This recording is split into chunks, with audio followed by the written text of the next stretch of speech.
The true story behind America's most cherished holiday is far more complex and human than the legend, and it all began with a single, precarious feast. In the heart of autumn, when the leaves turn gold and the air grows crisp, families across America gather to share a meal and give thanks.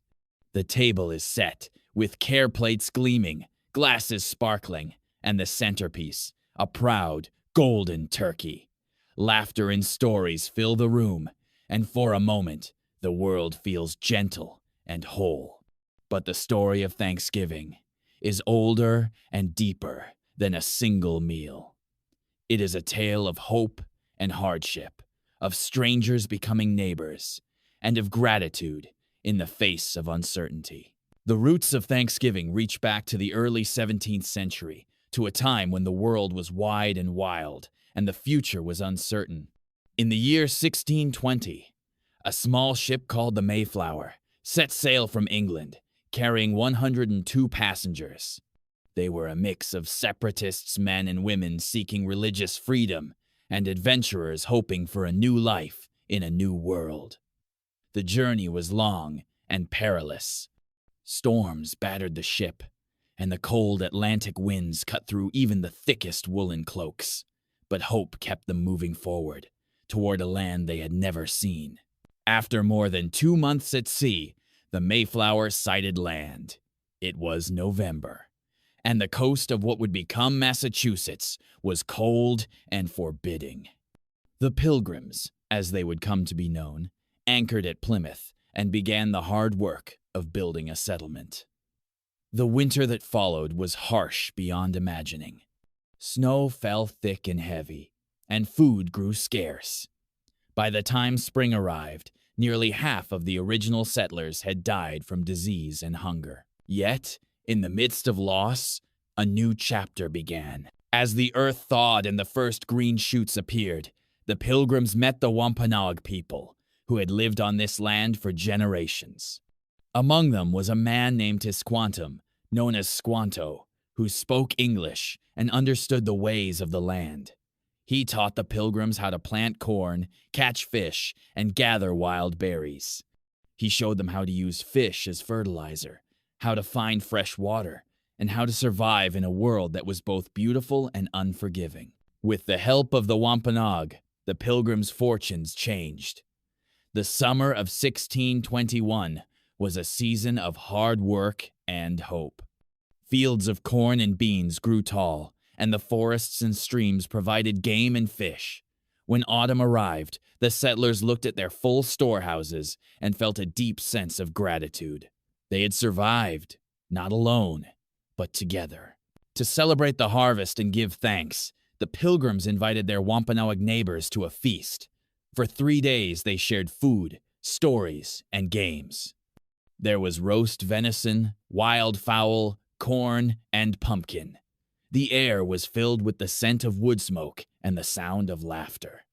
Children played, elders told stories, and for a brief moment, 2 worlds came together in peace. This gathering, held in the autumn of 1621, is often remembered as the first Thanksgiving. But the idea of giving thanks was not new. Both the Pilgrims and the Wampanoag had long traditions of gratitude ceremonies to honor the earth, the harvest, and the bonds of family and community. The feast at Plymouth was a meeting of these traditions, a moment when gratitude bridged the gap between cultures. In the years that followed, the tradition of giving thanks continued. Some colonies held days of prayer and fasting, others days of feasting and celebration. In times of hardship, people gathered to pray for relief. In times of plenty, they gathered to give thanks. The idea of Thanksgiving grew, shaped by the changing world. By the late 18th century, as the United States fought for independence, leaders called for days of Thanksgiving to mark victories and blessings.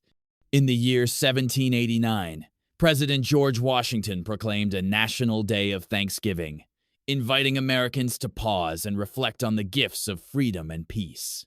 But it was not yet an annual holiday. Each state, each community, celebrated in its own way, at its own time. The story of Thanksgiving as a national holiday owes much to the determination of one woman, Sarah Josepha Hale. A writer and editor, Sarah believed that a day of gratitude could unite a divided nation. For more than 30 years, she wrote letters to presidents, governors, and lawmakers, urging them to establish Thanksgiving as a national holiday. Her campaign was tireless, her vision clear, a day when families would gather, set aside their differences, and remember what they shared. In the year 1863, in the midst of the Civil War, President Abraham Lincoln answered her call. He proclaimed the last Thursday of November as a national day of Thanksgiving, inviting Americans to heal the wounds of the nation and restore it to the full enjoyment of peace, harmony, tranquility, and union. The holiday became a symbol of hope in a time of sorrow, a reminder that even in the darkest days, there is light to be found. As the years passed, Thanksgiving became woven into the fabric of American life. Families gathered from near and far, sharing meals and memories. The menu grew to include turkey, cranberry sauce, stuffing, and pies of every kind. Parades filled the streets, football games filled the airwaves, and the holiday became a time to pause, to reflect, and to give thanks.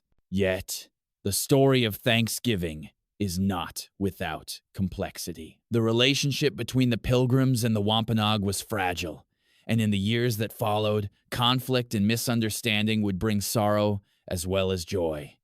For many Native Americans, Thanksgiving is a time of remembrance, a day to honor ancestors, to reflect on loss, and to seek understanding and reconciliation. Still, the heart of Thanksgiving endures.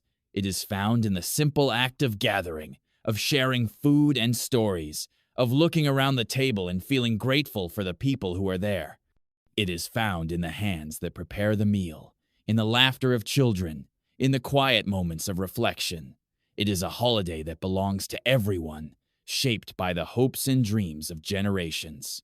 In towns and cities across the country, Thanksgiving is celebrated in countless ways. In New York, the Macy's Thanksgiving Day Parade fills the streets with balloons, music, and wonder.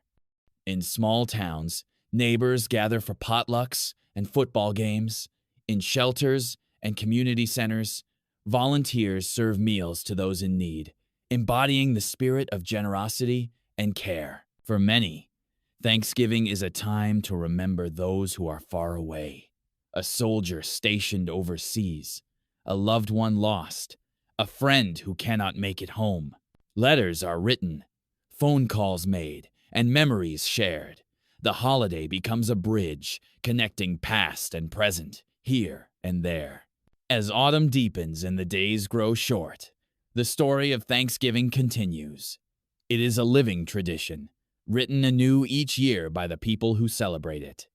It is a story of resilience and hope, of gratitude and love, of the simple joys that make life beautiful. So, the next time you gather around the table, see the golden turkey, or hear the laughter of family and friends, remember the story of Thanksgiving. Remember the Pilgrims and the Wampanoag, the hardships and the harvests, the moments of sorrow and the moments of joy. Remember that history is not just made by presidents and proclamations, but by the everyday magic of people coming together to give thanks. Thanksgiving is a celebration of hope, of gratitude, and of the enduring power of community. If you enjoyed this journey into the heart of Thanksgiving, don't forget to like, subscribe, and share. There are more stories waiting to be told right here